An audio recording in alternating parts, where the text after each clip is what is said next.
Hello everyone मु होची आपनकर दिव्या मु वेलकम करछि आज गोटे नुआ आ गोटे फ्रेश वाला मिनी ब्लॉग को।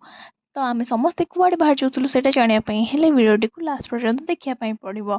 तो डुडुलु मु भाई मामा आमे समस्त रेडी हे जाइथिलु जिबा पई सेई जगह को। तो फाइनली आसिक पहुंच जाइथिलु सेई जगह रे आ आपण ए माने वीडियोटी को देखि जानि साथिबा आमे कुआडे आस्तिलु को लोकेशन को आस्तिलु।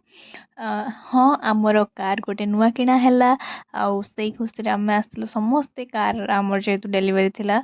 तो एटा होची आमर नुआ कार।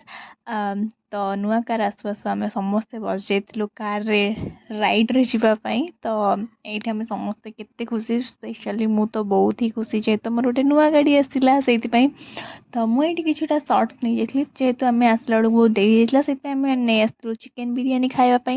तापर एठी मो आमे समस्ते नेकी पळे आस्तिलु गाड़ी मंदिर को पूजा करिबा पई जेहेतु माँ सुना देवी की बहुत मानु तो तांकरी पाखरे हमर सब जिंस पूजा हुए जहाँ भी आसे। तो एठी मु आईंकर किछटा वीडियो नै जाइथिलि आईं को पचारथिलि केमती लागिला गाड़ी आई एठी कहउछन बहुत भल लागिला। आ एठी मामा को भी गोटे सरप्राइज मिल गला माँ सुना देवीकर साड़ी जोटा नन्ना तांकु निजे डाकिकिना देले। आउ एइटा होची मांकर पिंधा लुगा जोटा कि काहाकू माने एते दिया हुएनी तो मामा को से डाकी देले मामा सेत बहुत ही खुशी। एतिकी थिला आजिरो mini blog. Thank you so much for your watching bye.